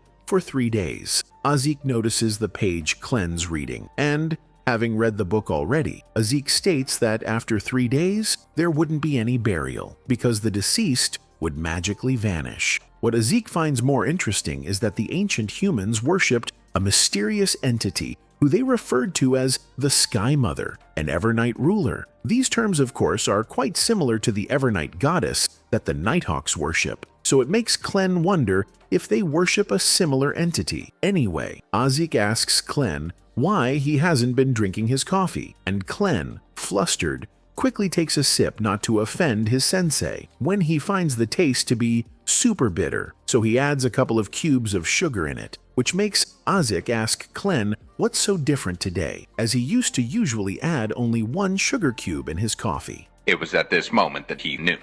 He f***ed up. Azik then tells Klen that he's been studying mysticism and discovered that Klen's fate shows some clashing ripples that regrettably point towards Azik. Azik then confronts Klen, being certain that Klen has seen the castle recently. Azik has also noticed Klen acting extremely nervous, and that has made him realize that Klen has discovered some of his secrets. However, fortunately for Klen, Azik doesn't mean any harm to him yet. Azik claims that he merely wants to reclaim his past, and to do so, he takes Klen back to the Lamud castle, and Klen goes along with him without any questions. Bro's crazy. Crazy stupid. The only reason Klen thinks Azik probably won't hurt him is because Azik has always been kind towards the original Klen, and Klen's divination has also shown him that if he takes Azik to the castle today and keeps this incident a secret from the Nighthawks, Azik will save him someday in the future. Whilst walking towards the castle, Azik states that in his dreams, the castle was in a restored state and everything around it was beautiful and full of life. So Azik calls it a shame that things turned out to become this way. Entering the castle, the first thing he recalls is his child playing around the castle with a long sword, saying repeatedly that he is the king's knight. This makes Klen realize that the Night Wraith was actually the spirit of Azik's child. Azik then finds his son's sword impaled into the ground, and lifting it, he imagines the castle back in its original form. This takes a toll on Azik, but he pushes through it and opens a path to the underground. An unbearably sharp stench comes from the underground, making Klen realize that something evil is suppressed below. But still, Klen follows Azik downstairs, entering a tomb room where the remains of his son are kept. Seeing his son's remains, Azik grows furious and his powers get completely out of control. This causes thousands of spirits to be released from their graves and they accumulate inside Azik. As those spirits are again slowly released, one of them charges at Klen when he finds himself in a war field where the war is already over. The winning soldiers gather a pile of corpses and start to burn it when a man comes out impaled with swords everywhere in his body. That man is Azik, and the only reason he's still alive is because he's been cursed with immortality. Seeking vengeance, Azik kills every single being on his side, and when he gets outnumbered, Azik's personal Ymir appears and helps him win the war single-handedly. Ever since then, prosperity comes into his life, and he becomes a mighty ruler who is never defeated in war. After becoming a baron, he settles with his wife and child in the Lamud castle. However, at the end of the day, he wasn't blessed with immortality, but cursed. He had loyal soldiers in his arsenal who remained loyal to him even after death, and dealing with the dead, Azik himself was on the verge of tippy-toeing on the line of life and death. His wife was pregnant and in pain, and his son grew to fear him because the once gentle man always looked fearsome. As Azik almost lost control of his powers one day, the shockwave sent his son flying. And not wanting to hurt his own family anymore, Azik decided to abandon everything, including his own family. He left the castle, never to look back, and since then, he's been living as an ordinary man. But now that fate has called him back, he's here again. He finds that his son's skull is missing from its corpse, and Klen suspects that someone's behind it, and that's why Azik's son turned into a wraith. Azik vows to make the person who took his son's skull pay, and as he uses his own blood to trace who did it, his blood points to Klen. They enter a domain filled with skulls, and even after Azik performs the tracing ritual, his son's skull isn't found. A feather falls again in the distance, and it's the same feather that's been making special appearances in every single incident. Why?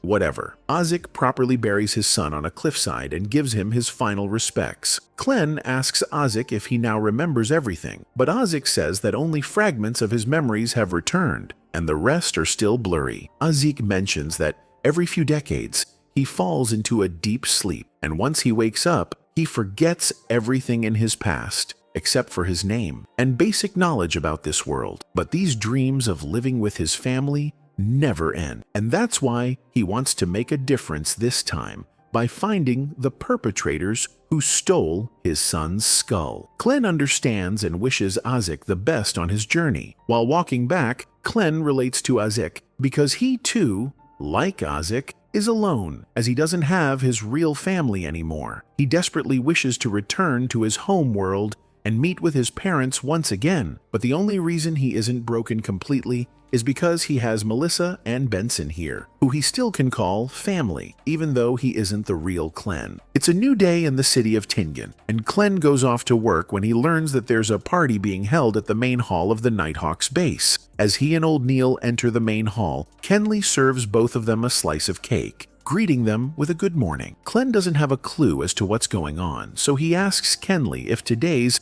some holiday that he doesn't know about. Kenley explains that they're celebrating his engagement, and hearing the news, Neil is more happy for Kenley than Kenley himself. The only reason Neil is so happy is because there's always been this unspoken rule/curse that no one in the Nighthawk squad ever gets into any romantic relationships or marriage. Leonard states how great he feels that his day started with a fine wine on a workday morning, to which Roseanne the receptionist adds that they should all take a leave today and make it an official holiday. But before they can discuss it, their captain, Dunn, comes to ruin the mood, informing everyone that he will now give them their patrolling assignments.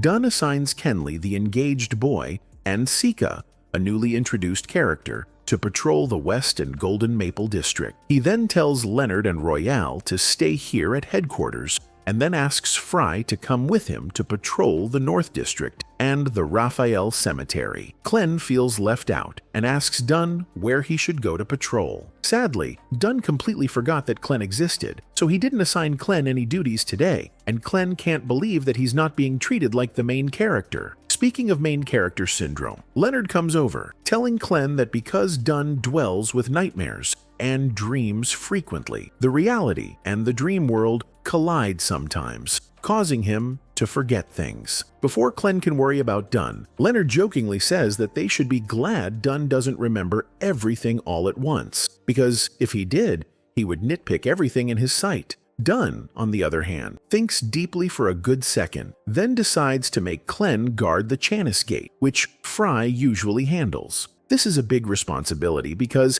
the Antigonus family's notebook is stored beyond the Chanis Gate, and Klen hesitates to do it alone, as he doesn't think of himself as competent enough. Dunn, however, thinks he'll do just fine, because nothing bad ever happens at their headquarters. Besides, Leonard and Royale will also be at headquarters, so if anything happens, they will have his back. But Dunn does warn Klen that no matter what happens or what he hears, he should never open the Chanis Gate, unless, of course, it opens from within first. Hearing this warning, Clen loses all confidence in himself, so Dunn encourages him, reminding him that he's been a Nighthawk for over 2 months now, and so he's a big boy now. Dunn also gives Clen the task of writing a monthly report to the Holy Cathedral for his evaluation, and makes it clear that it should be more than 10,000 words. Now this is what's worse than guarding the Channis Gate. Anyway, Clen heads to Dunn's office that's situated to the left of the Channis Gate, and there, he decides to write the report first when suddenly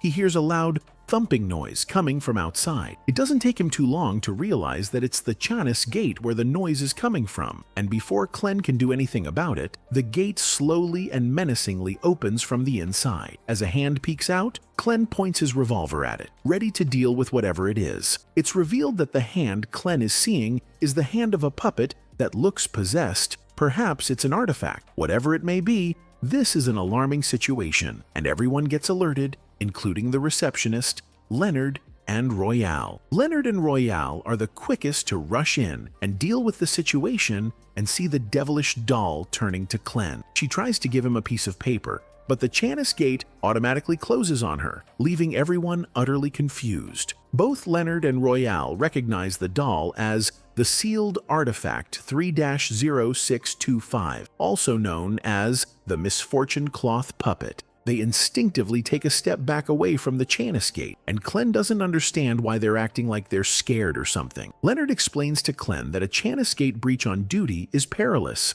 and whenever that's happened in the past, all of the on-duty Nighthawks just disappeared mysteriously. Old Man Neil comes over, jump-scaring both Leonard and me, as I think both of us thought he was some kind of escapee zombie. I mean, he is a walking zombie, judging from how old he is. But anyway, Neil is not looking like he's in good condition, and worrying for him, Clen asks him what's wrong, and Neil replies honestly, stating that he's constipated. He mentions doing a ritual magic, begging the Evernight goddess to smoothen his bowels, but she hasn't answered his prayers yet. Well, good news for him, the goddess has just answered his prayers, and so the old man rushes off to the restroom. Meanwhile, Leonard checks for any anomalies, and after finding out that nothing's unusual, he assures Clen that he won't get in any trouble. But the big question is why the Misfortune Cloth Puppet tried to manipulate the guard to allow her to come out today, as it's been decades since she's shown any sign of life. Royale believes that the only explanation is that a newly added sealed artifact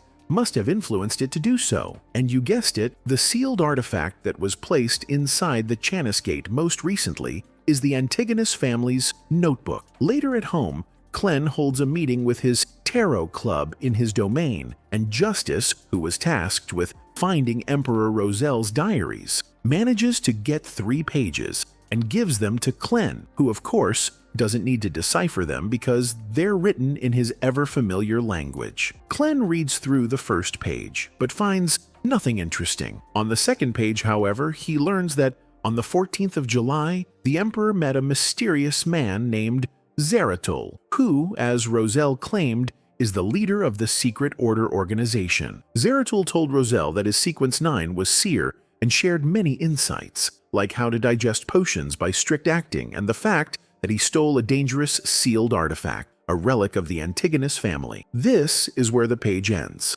So Clen reads the next page, and there Roselle had journaled that he asked Zeratul for some details regarding the relic, but Zeratul apparently just smirked at him. This made Roselle so mad that he went on for the rest of the page ranting and cursing Zeratul. Nothing useful for Clen. In any case, Clen expresses to both Justice and the Hanged Man that he is indeed satisfied reading the contents of Roselle's diary. Their insightful gossip begins, and Justice states that thanks to Clen's previous advice, she's now seeing significant progress in her potion digestion, but she's growing impatient, so she asks Clen when exactly she'll be able to fully digest her Spectator Sequence 9 potion. Clen thankfully knows the answer, and he tells her that it might take her a month to 6 months, and Justice really appreciates it. She has no other questions, so the Hanged Man gets a chance to speak, and he informs Clen about hearing rumors that a Sequence 8 listener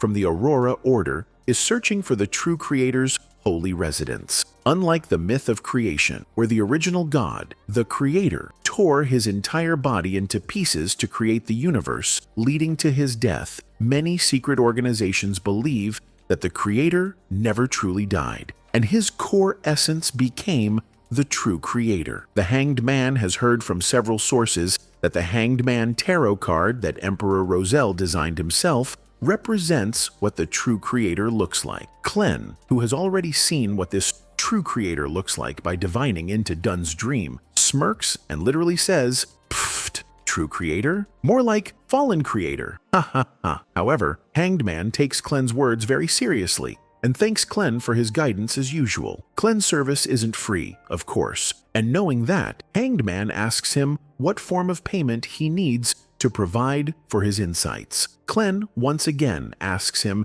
to either collect more pages of Roselle's diary or gather info regarding the Antigonus family. Hanged Man offers whatever he knows about the Antigonus family, that the Antigonus family began back in the Third Epoch, approximately 2,000 years ago, during the Cataclysm Epoch. Since then, they've controlled a terrifying pathway, and in the Fourth Epoch, during the Epoch of the Gods, Antigonus, Aemon, Abraham, and some other influential families joined forces with the Blood Emperor, establishing the Tudor Empire. But at the end of the Fourth Epoch, the Evernight goddess took it upon herself and destroyed all of them. Clen didn't know that, and he's completely shocked for a second. Regaining composure, he commends both Hanged Man and Justice, and then ends the meeting there. Clen has many questions, and the biggest one is the fact that he's just learned the secret order controls the seer pathway. He wonders if he can obtain higher sequence potion formulas from them. He also learned that the leader of the secret order, Zaratul,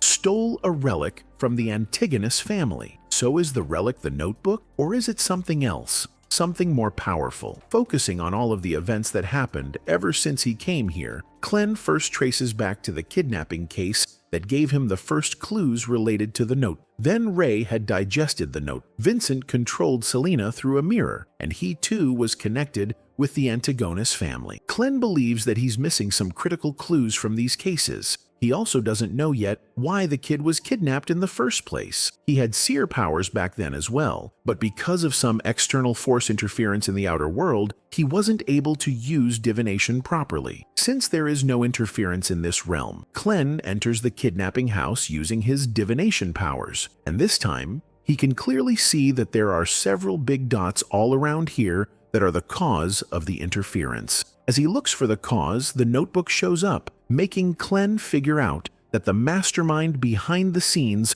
orchestrated the kidnapping to lead Clen to the clues on the notebook. He then tries to figure out why Ray stayed in Tingen instead of running away with the notebook, and also why Vincent used dark mirror divination on Selena. After retracing his steps several times, the results remain unclear, frustrating Clen. Clen wonders if the only reason he's not getting to an answer is because he is still not as good as a seer. So he decides to promote to Sequence 8 all by himself and looks for clues on how to make the Sequence 8 potion. He already knows that its name is Clown, so he writes down the name and uses divination on the paper, which sends him into a dark place where he is first shown Ray's dead body, where something is glowing on his head, probably his brain. Next, the Clown Man's corpse is shown to Clen, from which a blood orb comes out. Then Welch and Vincent, back when Vincent gave Welch the notebook in the first place. Clen wonders if Welch and Vincent's clue means that he has to do something like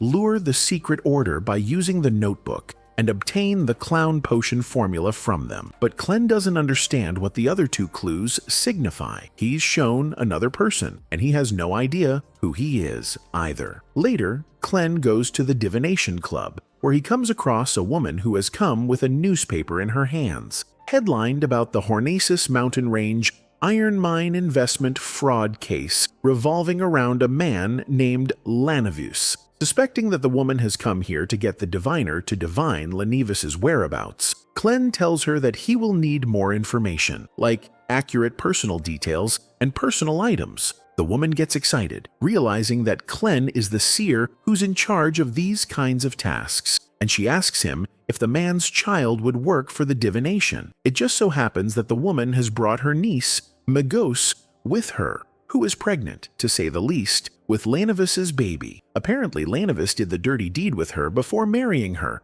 and ran off after stealing all of Magos's family savings. That's why the woman wants to find Lanavis. Clen sadly gives them the unfortunate news that he can't work with unborn babies, so he asks them to come back a few months later when the baby is born. The woman doesn't want to wait though, as she is more than desperate, so she decides to take Magos immediately to a clinic to get her miscarried. However, Magos refuses, believing that the baby won't turn out to be a scum like his father, and claims that the baby is gentle, as it hums and whistles for her, helping her sleep. Clen has never heard of a phenomenon like this, and at first thinks that Magos has gotten completely out of her mind. In any case, both the ladies run out, having no luck here, and Clen doesn't meddle in further, since it's none of his business. The receptionist, Christina, asks Clen why he came here today instead of his regular schedule, and Clen explains that he's had a dream where he saw this bald fat bro standing nearby Vincent. He's drawn a sketch of that man and asks Christina if she's ever seen him. Christina takes a close look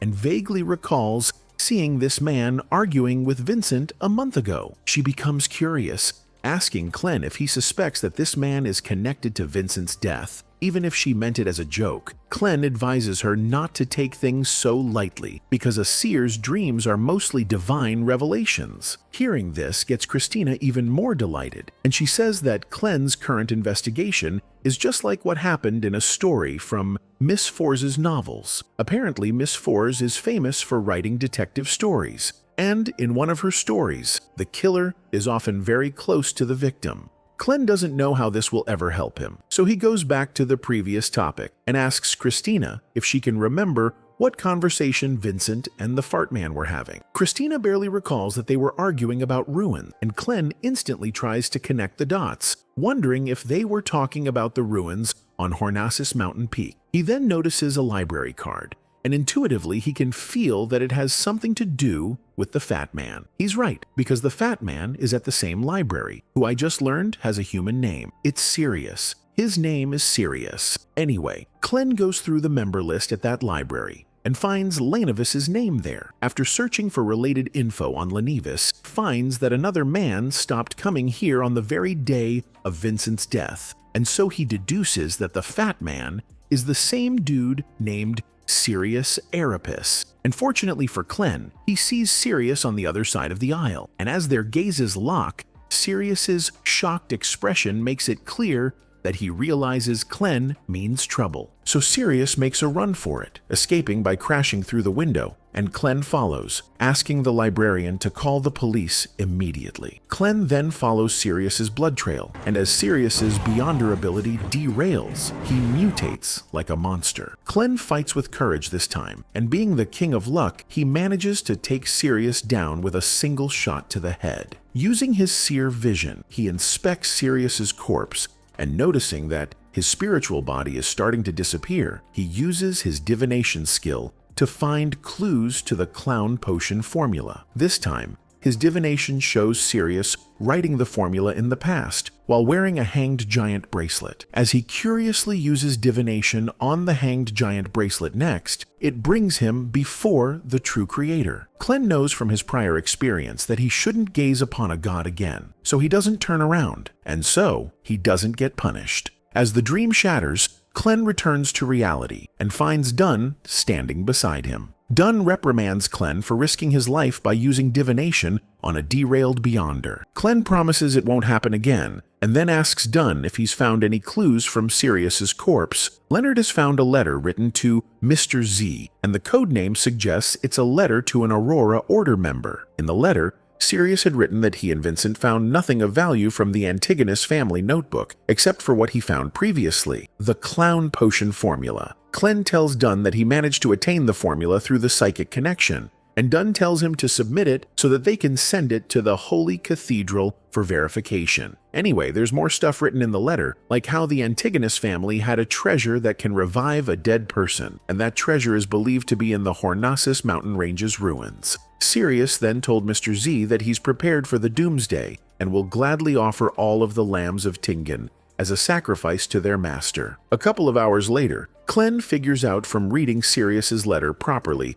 that the Antigonus family's bizarre and terrifying pathway that Emperor Roselle talked about is the seer pathway. It starts to make sense to Clem why he's been hearing Hornesis ever since he took the seer pathway, because those whispers are trying to lead him to the treasure sealed in the Hornesis mountain range's ruins. However, there's this other word, Phlegrea, he's been hearing as well, and there are no clues to what that word means. In any case, Clem wants to stay as far from this treasure as possible, because the notebook itself has already caused the death of many people. Clem goes through all of the events again from the very beginning and realizes that he's been getting involved in many serious, fateful encounters due to coincidences. And it makes him think that these aren't coincidences at all. There's a mastermind behind it all. The biggest coincidence of all is Clem being transmigrated into this body. So he writes down the words, the true reason behind Klein's suicide, and uses divination on it, but he doesn't see anything, and admits that divination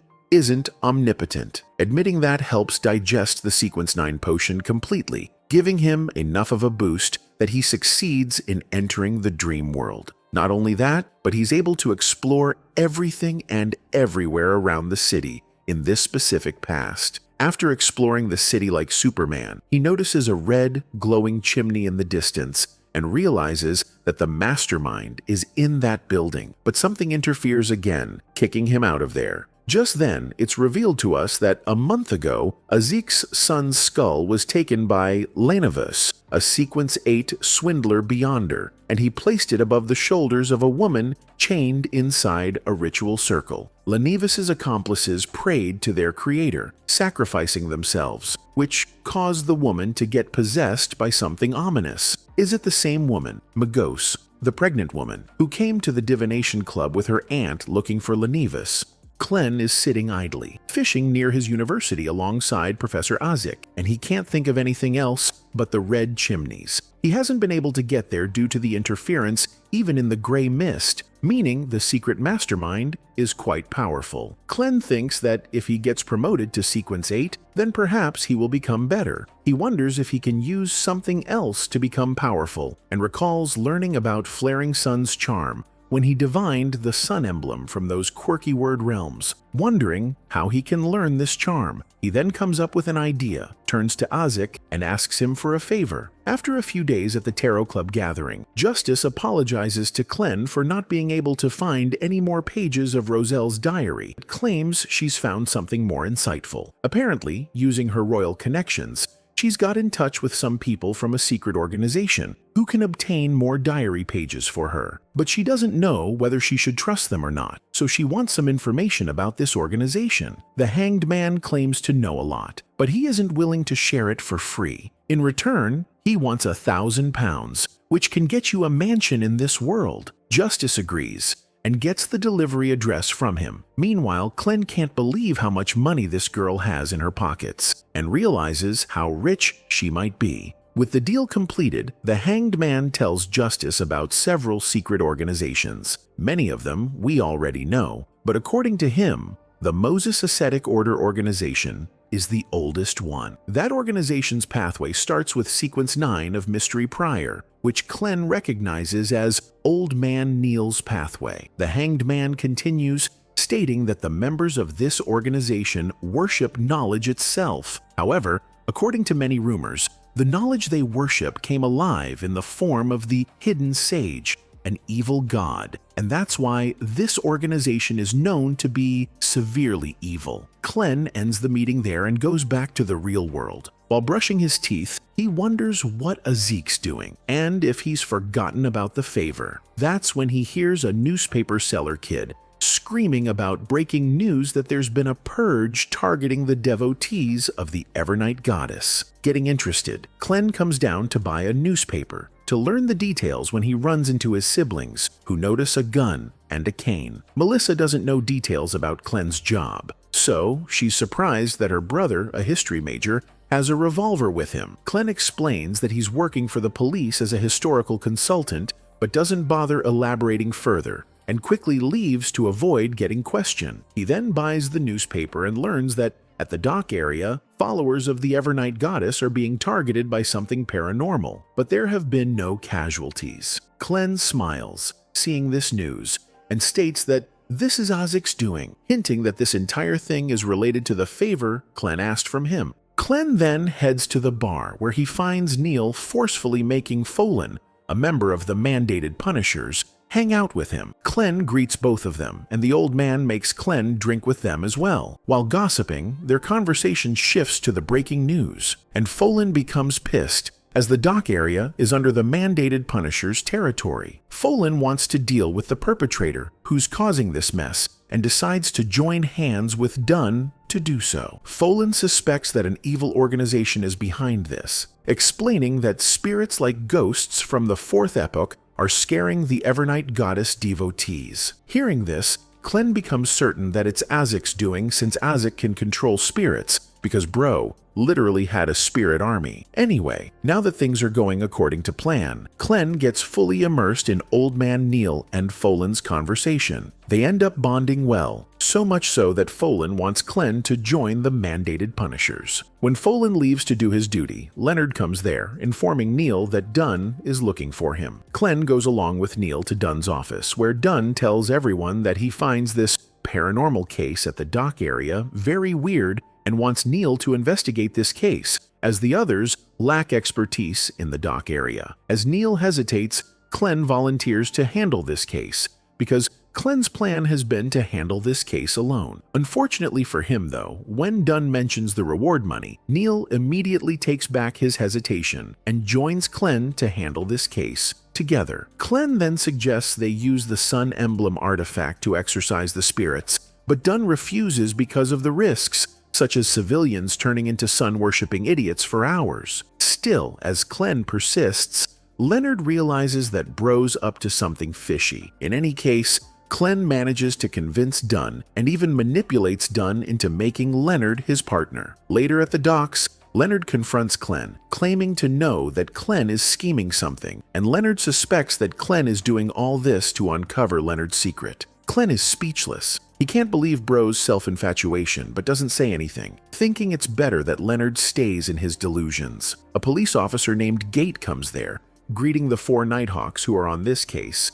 and then brings them to the place where multiple paranormal cases were reported. Many people are present there, and seeing Clem's group, they judge them, thinking that they are some stupid exorcists who charge the government thousands of pounds. Leonard plays along, telling the crowd that they are indeed exorcists, and are going to use holy water and garlic to exorcise the spirits. With the dumb crowd believing that these guys are professionals, they then enter the building where several spirits are lurking in the dark. The spirits go berserk seeing the Beyonders, and one even goes out of the building, scaring the crowd away from there. Old Man Neil immediately tells the police officer to go call for backup when he finds the police officer acting like a puppy. Many other civilians are possessed as well, and they too act like idiots, some jumping, others spamming Fortnite emotes. One of the spirits comes before Clem to hang out because they are on the same side, and this almost blows Clem's cover. Leonard gets irritated because there's a possessed man trying his best to kiss him. He is wearing the Sun Emblem artifact,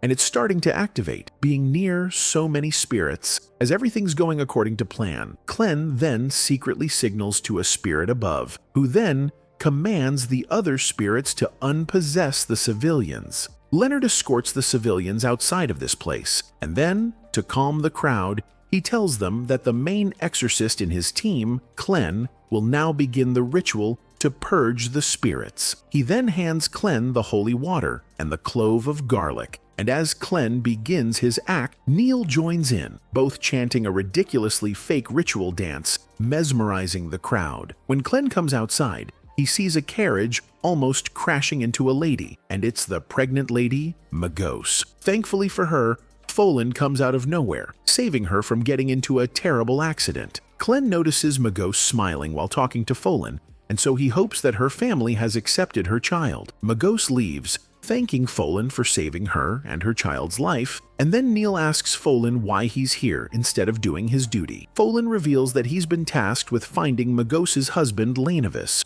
who's been suspected to be a Beyonder, and that's why he's been keeping an eye on Magos in hopes of some clues. Both Neil and Folan joke around for a good long minute, and when Folan leaves, Clem comes there, asking Neil if he and Folan are good friends or something. Neil explains that they were indeed old buds working in one group, who hung out late at night while Neil's wife Celeste played piano for them. Neil then tells Clem that amongst his group, only Folan and Neil are alive, and hearing that, Clem feels sorry for the old man. Not wanting Clem's pity, Neil tells Clem to go back to the warehouse and purge the spirits from the building. Later in the evening, when their task is done, Clem's group comes to take a rest. Leonard still wonders why the spirits didn't cause any real harm to the civilian, and asks Clem to divine the cause of this entire situation. Clem does so accordingly, but finds no divination results because of Azik's intervention, which is exactly what Clem wanted. The only thing Clem sees is the southern continent's inverted pyramid, and hearing that,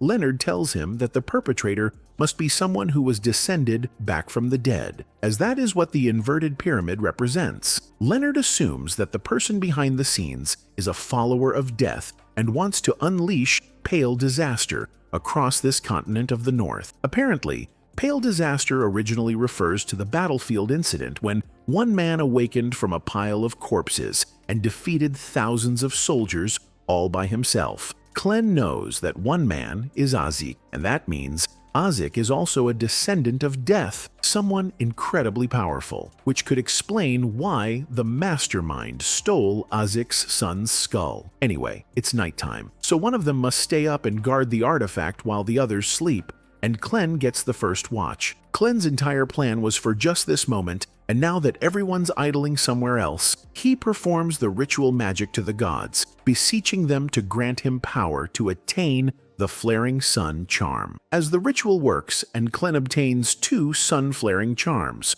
Leonard, who's playing poker outside, senses that something unsettling is happening. A monster in the sea kills a man in a boat and then hits Clem's room in one of the ships at the docks, sensing Clem's aura that was emanating due to the ritual. Clem shoots the monster with his revolver, but it literally stops the bullets mid-air like Neo from the Matrix. Clem realizes that the monster must be a Beyonder that has derailed into this abomination, and he hopes that some cringy protagonist will come and save him. And he does. Judging by its strength, Leonard realizes that before this monster was derailed, it was at least at sequence 8. Because of how dangerous this situation is, Leonard tells Clem to get the sun emblem out of here. Clem accordingly gives the artifact to Kenley, who then runs away from there along with the other civilians who are being evacuated by old Neil. Leonard engages in a tough battle with the mini-Godzilla from Temu, but fails to land a single decisive hit on it. In one fateful moment, the monster goes eye to eye with Neil, and it's as if they recognize each other. But the monster then continues fighting. Meanwhile, Clem was swinging upside down and around the ship amidst this chaos, and he manages to land a kick on the monster, sending it flying down. Neil uses this opportunity, using the Nocturnal Slumber card to restrict the monster from moving, and as it crashes down, an alcohol bottle from its body comes out, and it's Folan's alcohol bottle, making Neil realize that the monster is Folan, who has derailed. Wanting to send his friend to the afterlife himself, which is the least he can do, Neil shockingly kills his dear friend with his own hand. Neil then goes back home, playing Moonlight Sonata first movement on his piano, mourning for Folan while Clem looks around his house. Clem wonders why Folan derailed out of nowhere. He begins to look around the room when he notices Neil's late wife's picture, the symbol of the bracelet she's wearing, their marriage rings that are on top of the table, and Folan's alcohol bottle's symbol make Clem realize something crucial as the music gets more and more aggressive. As the song comes to an end, Clem goes upstairs, trying to calm himself. He suspects that Folan's Beyonder derailment is related to the notebook and the mastermind behind the scenes. He trembles, wondering if every single member of the Nighthawks will have to suffer the same fate. The only way to tackle this situation is to attain stronger Beyonder powers and have better self-control. He's already obtained 2 Sunflare charms that he believes will help him greatly in the future. So, he thinks it's now time to get himself promoted to Sequence 8.